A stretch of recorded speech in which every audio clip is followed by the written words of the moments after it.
Today on Turf Business TV, we welcome Clinton Southorn. Clinton is Director of Construction and Agronomy at Troon International. Clinton, welcome to Turf Business TV. I think you're out there somewhere in the other side of the world. Where are you today? Thanks, Martin. Yep, we're in the corporate office here in Dubai today. And you enjoying some sunshine and dry weather, or is it kind of a bit different? No, the springtime has come early here. If you can call it a springtime, I think over the weekend the temperatures around the early 30s, so it's warmed up very quickly. So the guys in the region are enjoying the extra growth. Okay, well, we'll get on to the challenges of growing grass and maintaining golf courses in the environments you're looking after. Let's just get a little bit of your background then. So you started out in Australia and now you find yourself there in the Middle East. How did you get into turf care in the first place? Yeah, I'm originally from Tasmania, so down there in the little state. So cool season grasses was obviously my upbringing. Got involved, used to play a little bit of golf, got involved in a few of the golf courses in the region. Took up the apprenticeship when I was a little bit younger. Saw the opportunity to travel, went back and did a few more classes and night school more on turf specifics.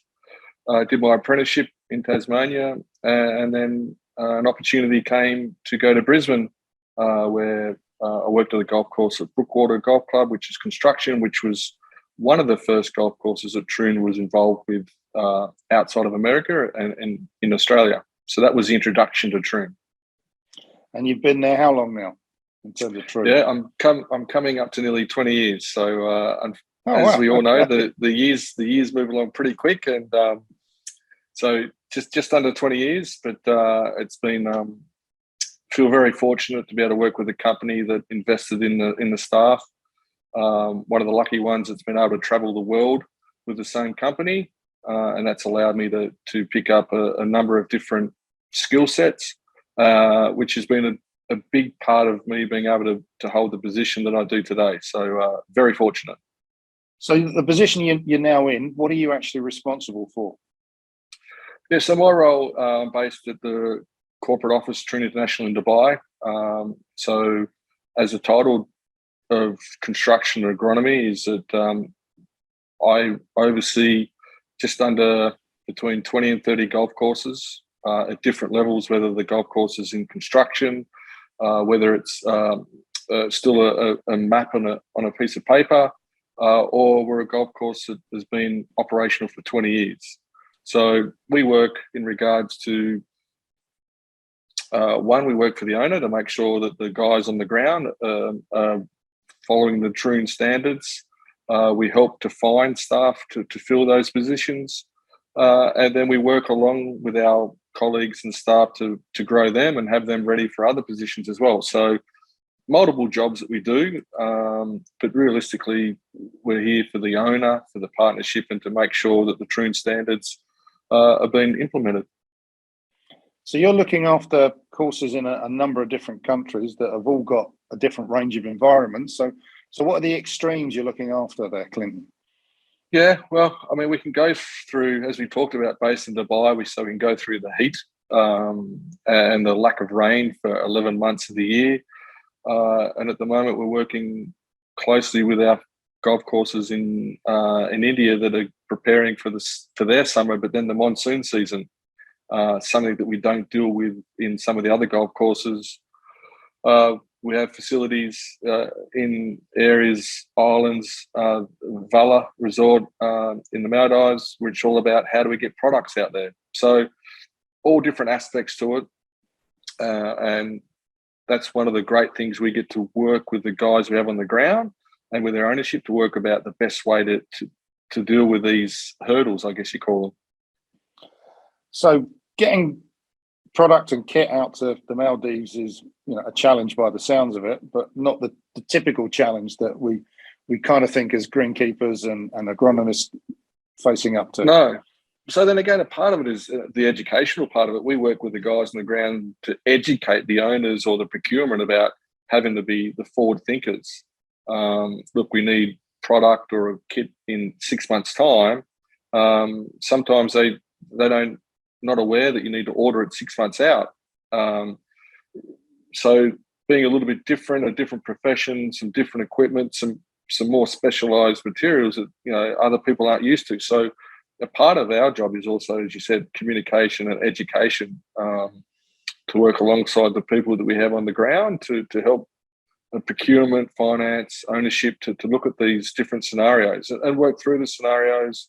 We've had partnerships when we couldn't get seed into a location. We were lucky enough to have the strong relationship that we could get it air freighted, which is sometimes a lot of extra costs, but depending on how much. But that's the I guess the importance of having good, strong relationships. From a business point of view.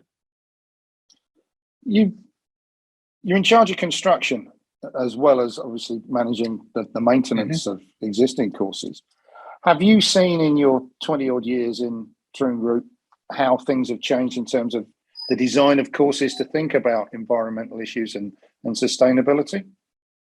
Yeah.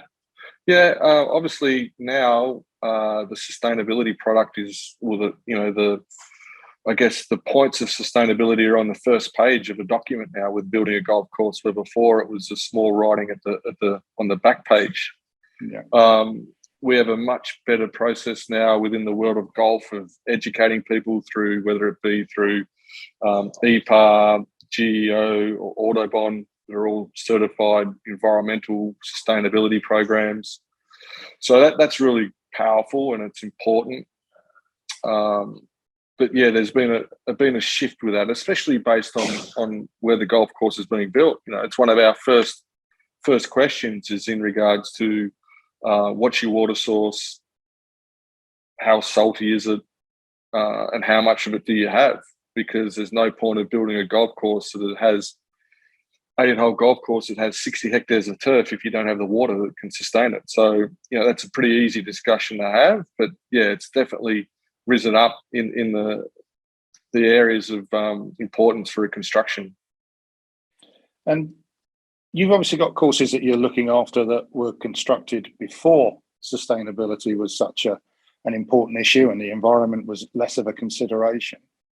Yeah. How are you dealing with something like the desert, where you've got, not exactly what would be typically ideal conditions for growing grass? Water's got to be a big concern, but how are you trying to make that sustainable or more sustainable, should we say? Yeah, and there's a combination of that, Martin. And I to go to one really good success story that we've had, if we've just done a conversion of one of our golf courses. They used to have, they've changed their water source to a lot more, to a treated water source that's obviously a lot more saline. So again, we worked and communicated, educated with the ownership in regards to the benefits from a cost point of view and also from a sustainability point of view. And we were able to work with them, make a small investment in regards to changing their pump system and then doing a seeding program, which converted their grasses to a more saline acceptable grass species. So there's a really prime example, and that was really successful and has been successful. I mean, there's no in the industry, there's no job completed because we're always moving forward. But that's been an example of how we've evolved from an existing facility. Another one is obviously the same thing, is being real conscious of water. How much we use? Do we really need to use that much? Where can we reduce grass lines? It doesn't have an effect on the golf course, but yet helps us reduce water.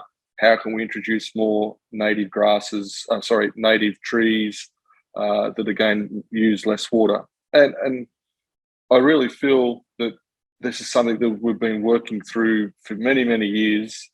But now with sustainability being such an important topic, that it hasn't been too much an adjustment. And where there has been a larger adjustment, it's been a lot easier conversation.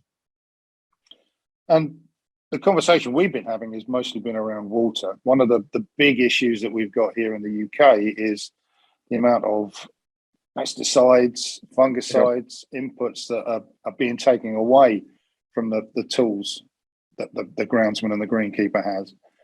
Are you having similar challenges, or you have a little bit more of an open checkbook when it comes to that in terms of what's available?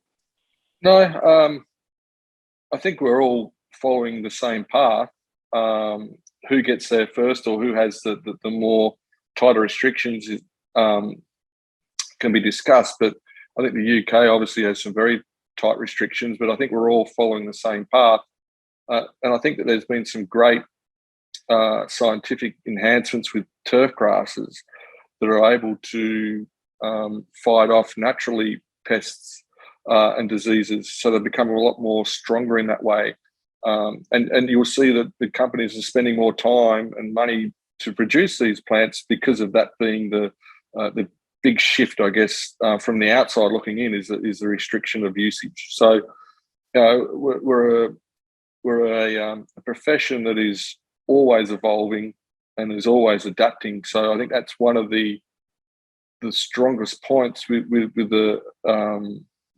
our profession, is having to do that and being able to do it. You know, you speak to a lot of the guys on the ground; they're all a little bit being able to adapt, and they're all a jack of all trades in some regards. But we obviously have our profession, but we are problem solvers. We are guys that work around problems and understand how far we can stretch it and how we can't. But so that's one of the beauties of it, and that's why a lot of people love the trade, love the profession.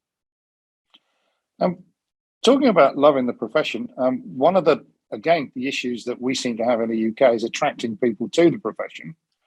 Partly, I think, the status of the job isn't perhaps that highly regarded in the UK.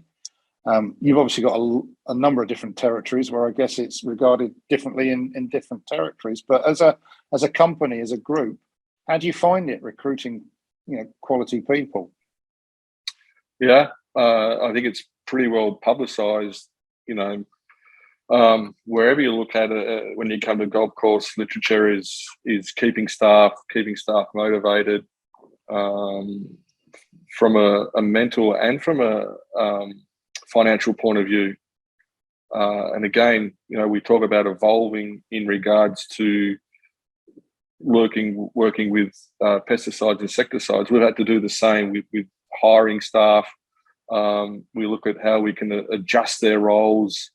But yeah, it is something that continues to come up. There will be a point where there will be a shift. How much of an impact we have in that, who knows? But I think there will be a shift from a financial point of view when that happens. But to come from us as a company, as Troon, of what we do, we're fortunate because of the amount of facilities that we manage, the 650 plus worldwide, is that we're able to work with these guys and keep their focus on trying to promote themselves, how to make themselves better, how to move from one facility to another, whether it be a higher role, whether it be a slight of adjustment, whether it be from a superintendent to a general manager. But how do you go from this golf course to the next golf course? So having that ability to work with the guys on the ground and help them, have their focus and look to continue to grow is one of our great pieces of the puzzle that we have, and to try and push these guys and to make them better. And when we make them better, we all become better. There can't be too many, if any, other outfits that have got that kind of ability to really show a career path. You are obviously a prime example of that. You've come up from literally the grassroots in the company, and now you're heading up construction and agronomy for your territory. Yeah. And look, I've actually been a general manager for a year as well, so which I actually thought was great, because it really gave me a really quick insight into how the whole business ran. And the same, so we run a program in America called the Leader Program, which takes up and coming professionals to a year course where they get an insight into every part of the department. So pretty much how the whole business works and how they really connect with one another to make the whole system work so much better for our ownership and for our employees. So having that ability and exposure is definitely an advantage, no question about it, and it helps make the teamwork, decision making, so much easier if you have the full understanding. So yeah. Troon are known for being high end in terms of the experience, and obviously the customers that you get, they're going to have high standards and expectations. Yep. Compromise. Is that something you have to do in terms of what you want to do sustainability wise, environmentally wise, versus the player experience? Should we call it that? Yeah. So Troon have a number of different levels in our company now. So Troon Privé, which would be the high end private golf courses. We have Troon, and we have another layers underneath, so we can sort of control or have a business model that suits many different layers of golf course. So that's the first one there, which is great. It gives us the ability to work with owners and tailor to what they want, which to have that flexibility is extremely important. To control expectations, something that we work really hard with is communication and education.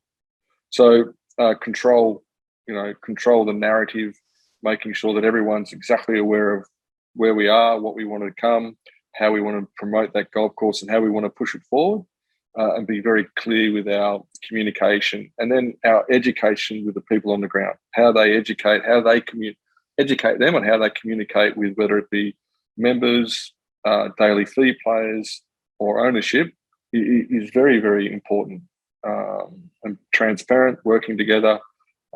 So yeah, that's the way. Have we had to evolve for the sustainability? Absolutely. Has that had an impact on the golf courses? Again, I think that we are very much in a world where we're finding out that how we manage or want to manage golf courses is so close to in line with sustainability and getting closer. So, we talked about the best grasses. Because we have all these golf courses we can experience from, we know what grasses work where on the golf course, not so much on a plot. We're able to use that. So then that's a golf course that can work with that turf species, that can work with that water, can work in that environment, that can have that colour. Making sure we have the native plants in there. Again, that's better for the environment, but better for the golf course. All the golf courses want to look natural. So I really feel that our methodology on the golf and how we want to work it is very, very close. And as I said, coming closer and closer, and to the point where we're ticking the box on a sustainability point of view, being aware of it, but not having to make too many changes, which is great. I guess the ultimate test of that, the litmus test, is what the customers, the players think. Are they noticing that standards in terms of what they're looking at are different, or are they thinking it's better? Well, the same thing. I think because they're educated. We would like to think that we understand that the problems and the situations, we work around it. We get works in cycles, so there might be a change. We've had to adjust. So that, again, if we educate and communicate to our members, our owners, that, look, this product's now off the line. If we're speaking from a fungicide point of view, this may happen because we don't have it anymore. This is a problem. This is how we're going to fix it. This is how we're going to make sure it doesn't happen going forward. It's that educational and communication process that allows that, whether you want to call it that change or that adjustment, to be minimised. And that's the tools to make sure we have that in place, to allow, that not to be so much of an unexpected change of things, Martin. So it's important. Again, I think we've evolved, and I think we're forward thinking on it as well. We know that something's going to come up. We're trialing on the ground how we can do that better without it even having to be, because again, we think that's the best way to manage the golf course. So it's working. You mentioned forward thinking. what do you think are going to be in the future the biggest challenges that you're going to face? Yeah, it'll be water.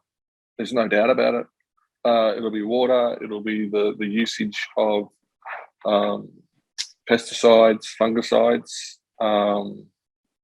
and again, there's more and more literature that comes up to show that we are much better than what some people perceive from the outside. There's been documents on water usage in Arizona that came across as extremely positive. So we get better at putting this information together so everyone understands it. So that is where it's really important. But yeah, clearly water's going to be that. I think that we've, when you look at the world and you look at where there was treated water 10 years ago, how that was as a quality point of view. Now that's improved so much. Now we must, from an industry, get ready for, okay, what's the next shift? What's the next lot of quality of water that we're going to have, what we're going to have to deal with? And because of that, we understand how to work with turf under a high grade of salinity, or through problems, whether it be high sodium levels or lack of oxygen. We've been able to adjust and get ready for that. So that's the focus and that's the plan. And Clinton, looking back on your 20 years or so, what are the toughest lessons you've learned or had to learn?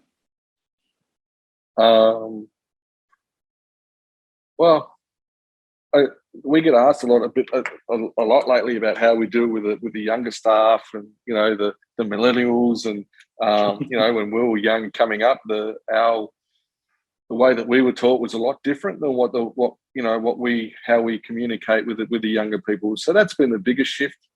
Living overseas, you stopped swearing so much.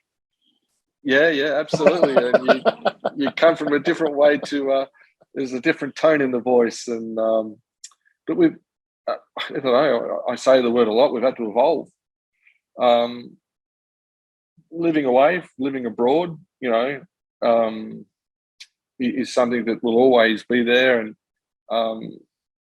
do the negatives outweigh the positives? Well, everyone's different. For me, I had the opportunity to do it and loved every minute of it. But there was times it was like, you know what, I've had enough. But lucky for me, I had people that worked within Troon that had the foresight to communicate to me the advantages of staying with the company. And so I was really fortunate in that way. And so the advantages and the disadvantages, but just trying to keep the industry going, moving forward. And I think that's pretty much nearly the same for a lot of companies, trying to find the right skill level that keeps them wanting to come through, how to keep them motivated, how to keep them focused. But yeah, we're an industry that really has that, as you said before, we need to try and continue to build our popularity, because it's a great, once you get into it, it's a great profession. It's just a matter of working through the processes and the levels. Clinton, it's been an absolute pleasure and fascinating speaking to you. You're certainly passionate about what you do. You seem to be enjoying it, and we wish you, if you can face it, another 20 years success. And I hope to catch up with you again real soon. Yeah, mate. Look, appreciate your time, and it's great to have the opportunity to speak in forums like this. I think it's really important that we continue to educate the people out there about the profession, where you can go with it, how you can enjoy it, the people you get to meet, and then again, as mentioned before, really fortunate to work in a company like Troon that is willing to invest in our people from all over the world, all different backgrounds and nationalities. And we're in a position now, because of our worldwide coverage, where we're able to give back. We're able to create opportunities for people that have lived abroad back in their country, which is something that is really, really cool. And that's one of the real highlights. Well, that's a great place to leave it, Clinton. We'll have a catch up with you again real soon. Good man, mate. Thanks very much for your time.